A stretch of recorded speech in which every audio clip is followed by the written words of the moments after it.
My name is Marsha. I've been a facilitator for the state of Iowa for the Batterers Education Program for over 20 years. I've helped thousands of batterers learn new ways of living and communicating in their relationships. I facilitate programs for people who have been arrested for domestic abuse.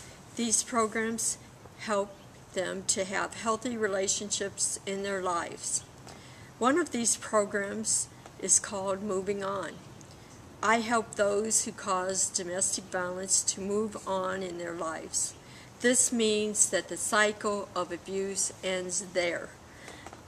They no longer have violence in their lives, and their children learn healthy relationships habits rather than becoming abusive themselves.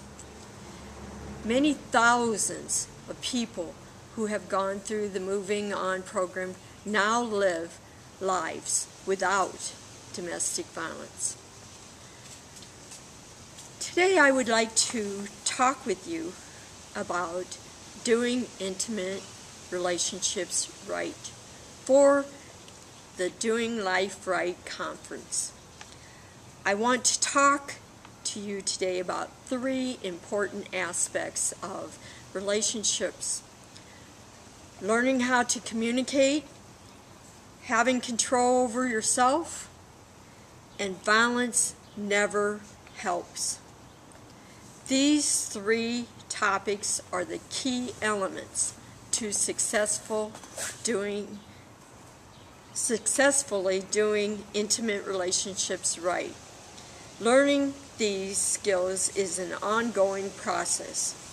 It will help you have meaningful and non-violent relationships in your life.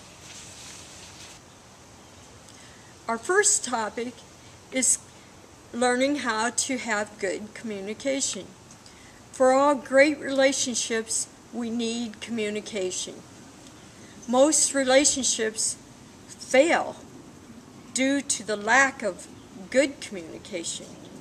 The average couple only speak 17 minutes a week. And we need to share I feel statements with our partner and to listen to our partners and listen to their feelings. Both listening and sharing our own feelings are equally important in relationships. In a good relationship, you need to give your all. You need to share your feelings and listen to your partner's feelings without interrupting them. This is very important. Without communication, you don't really know the true person who you are having a relationship with, nor do they know who you really are. And the greatest honor that you can ever give anyone is to truly listen to them. And in return, you'll find that they'll listen to you more. And isn't that wonderful when someone listens to you? For an intimate and meaningful relationship, I find this mnemonic helpful. The word intimacy breaks down into in, to, me, you, see. It's where you share and you give so that you are on the same page with your partner and you're working as a team in a family. This brings me to the next topic: having control over yourself. We only have control over ourselves. And when we realize that, it takes a big load off of us. We don't have to worry about having control over our partner. This means that we need to be aware of our own body cues. How does your body feel when you get angry? Do you clench your fist? Does your face squinch up? Do you feel your heart beating faster? Learning your own anger cues helps you to learn to stop yourself. Take a breath before you say or do something that you will later regret and you can't take back.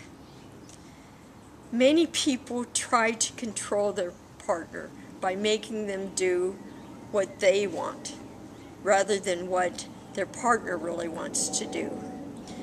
This isolates the person and doesn't allow them to truly be themselves.